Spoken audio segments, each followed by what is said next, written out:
There he is, the man, Brenden Whitted at HU Cosell on Twitter. Basketball brain, NBA watcher. I have been stick deep in Hurricanes playoff hockey, so I have been mostly late night highlights watching. Jimmy Butler running around a court like an old man who just had a hip replacement and still hanging up numbers on the young Houston Rockets. Put that in my veins. It almost looks like the Warriors are a team out of the 90s, the way they are gutting it out and Draymond Greening their way so far through the opening round of the playoffs.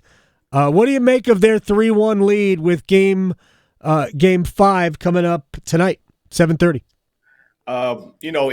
It kind of just depends on from night to night who's going to beat the Rockets. And we've seen Curry. He had a big game, and I think it was in game 3. And in game 4, a lot more pedestrian, 17 points. Right. The field goal percentage was kind of whatever. And that was more of a team effort. Jimmy Butler, especially in that second half. I don't know what Dylan Brooks. Dylan Brooks is one of my favorite characters in the NBA, mostly because he's so willing to be publicly embarrassed. Like, he will talk crap to anybody. When he was with Memphis, he was talking crazy and greasy to LeBron, and LeBron ate his lunch. Yeah. And then he started, for whatever reason, he was having a good first half. Dylan Brooks, 11 points in the first half of that game 4. And then he started whooping at Jimmy, and it was like, bro, why? Why? Just why? Poor K, sir. Poor K. Because if I'm Ime, I'm like, Dylan, my guy.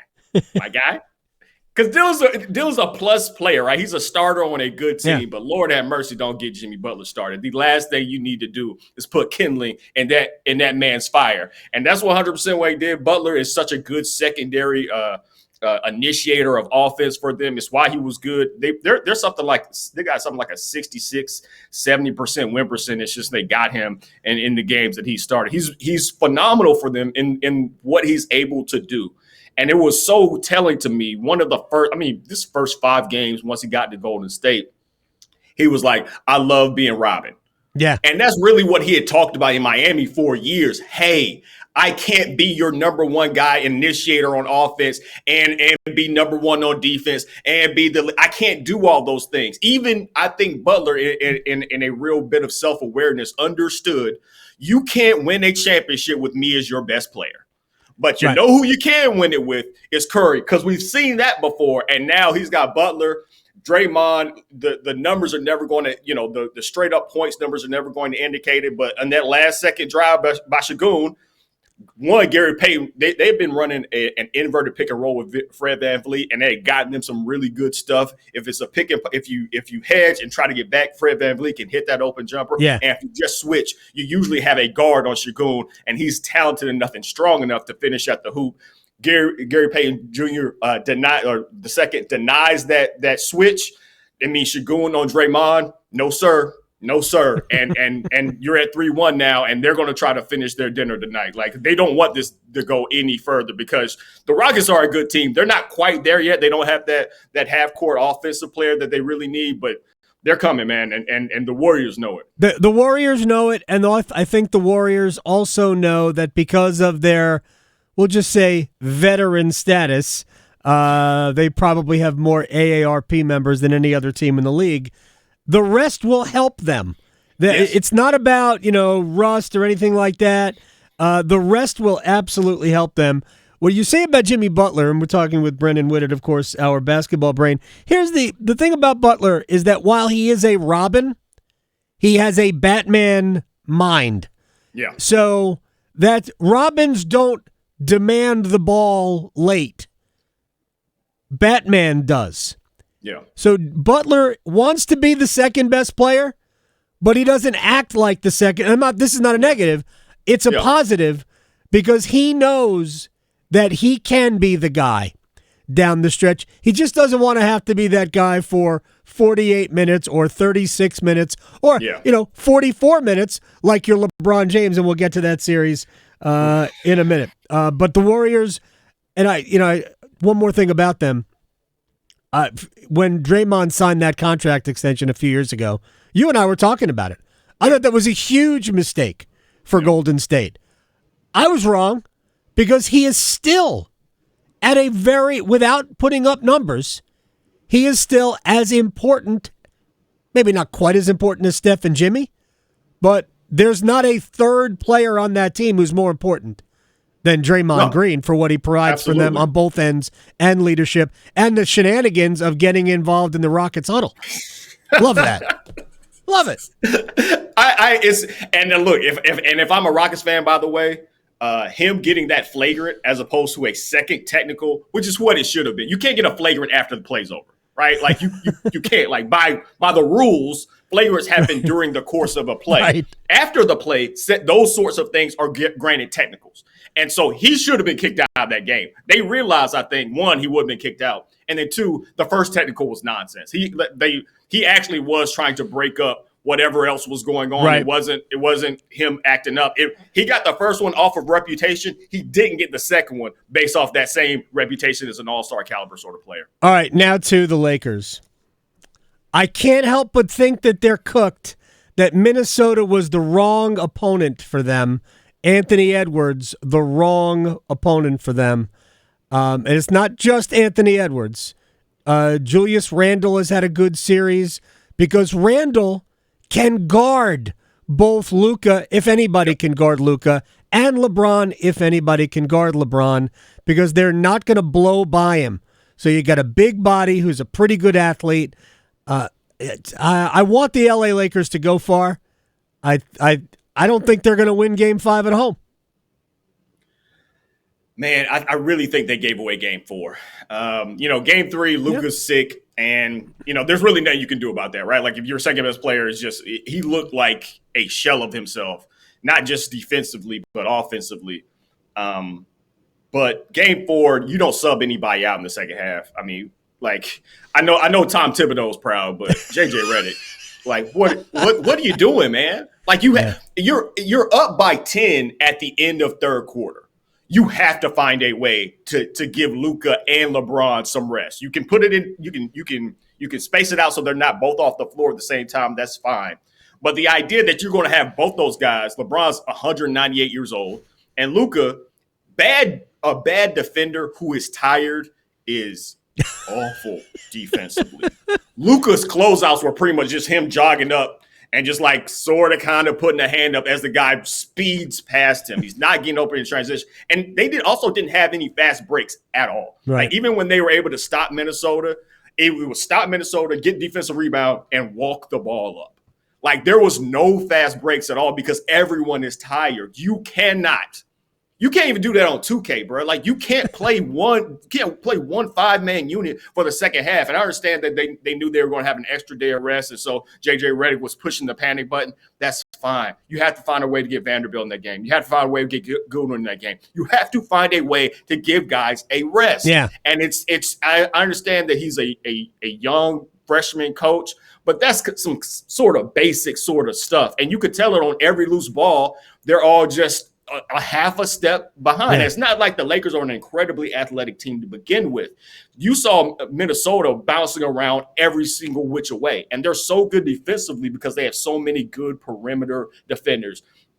Anthony Edwards is an absolute killer as a point of attack defender. Yep. You mentioned Randall, who is uniquely qualified in this situation to guard their two best players, Nickeil Alexander-Walker, like Jaden McDaniel. They're always going to have at least 2+ perimeter defenders out there. You have to give your guys a rest if you want them to make a real charge against them. All right, let me talk about two things in the East before we have to let Brenden Whitted go. The first is, as expected, I believe. Yeah. The Knicks-Pistons series. Yeah. We're going to be here. We're going the distance here.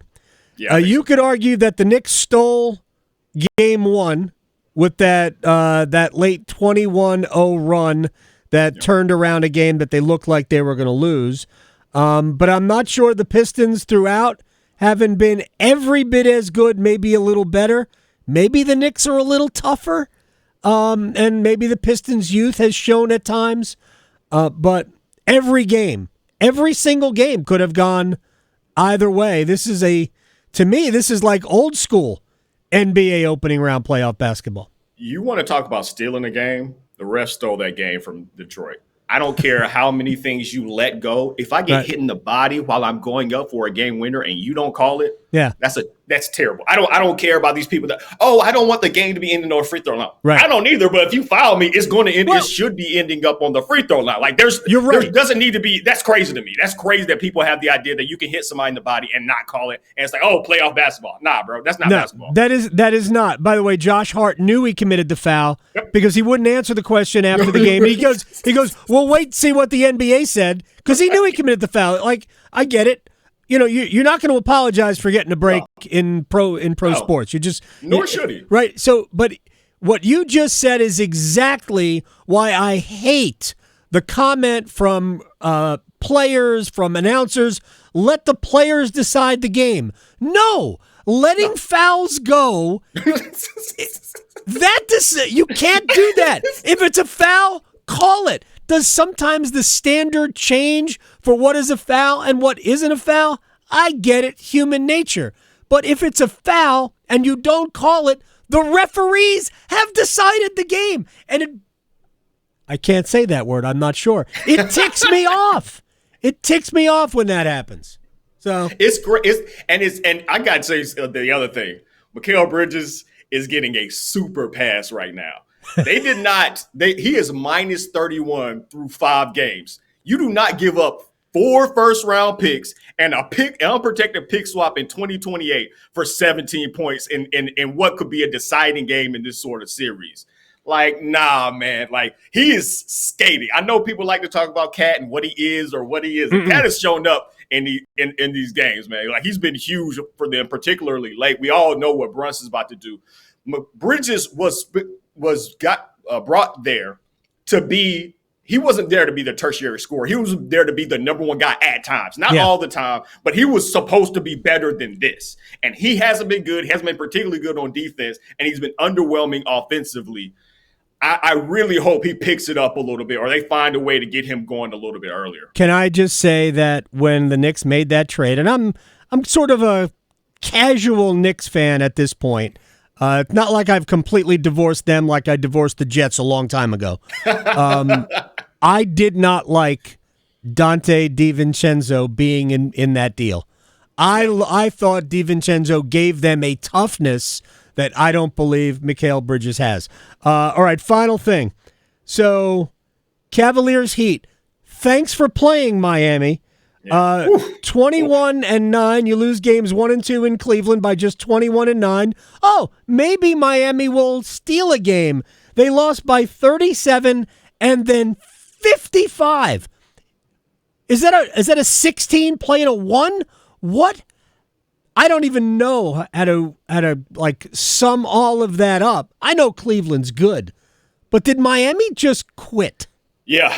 You lose by 80 points over 2 games. You quit. I would hope that you quit, because otherwise it means you're trash, right? Like those are the 2 options. Either you do not belong on a basketball court, or you quit. And they absolutely quit. And it sucks because there are parts of that team that I like, but I mean, Jimmy Butler has to really be like, hey guys, hey, I told you so. I told you so. I absolutely told you so. They're not good enough. Those bums over there were never good enough to play with me. And, like, it's kind of true. Like, and Bam Adebayo said it afterwards. He was like, there are going to be some changes made. Yeah, there certainly will be, and there certainly should be. I just don't know. They don't really have a ton of draft capital. Like, I don't know how this is a quick fix for them. Like, there is talent on that team, sure. Hero, Adebayo, like, I think Mitchell is good. I think he's a young player, didn't really get a lot of shine in Sacramento, but there's talent there, but there's just not enough high-end talent if you're talking about championship. Now, I also think Miami Heat fans are super spoiled. Like, they've been so much more relevant than – I mean, like, you have Wade and then Shaq, and that transitions to Wade and Bron, and then Jimmy Butler does these, superhuman efforts to get them to the finals.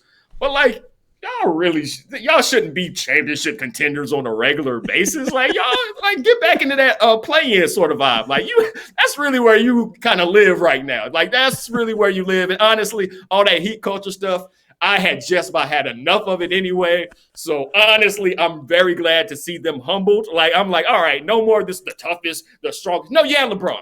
Okay, like let's be clear about why y'all were so successful. Oh my God, no. And it's because we work out a lot. No, I would think you're a Knicks fan by the way you're talking here. We go back to the late '90s, early 2000s with Nick Seat when Riley left the Knicks and went to Miami, and Alonzo Mourning and Tim Hardaway. I love that part, but that's very Nickish of you. That is Brenden Whitted at HU Cosell on Twitter. My man, enjoy the games tonight. We got a great doubleheader: Golden State and Houston, followed by the Lakers trying to stay alive. I just want to see more LeBron, man. Come on, just give me another one. Give me another legendary game, bro. We need one. Thank you, my man. I'll talk to you soon. Absolutely.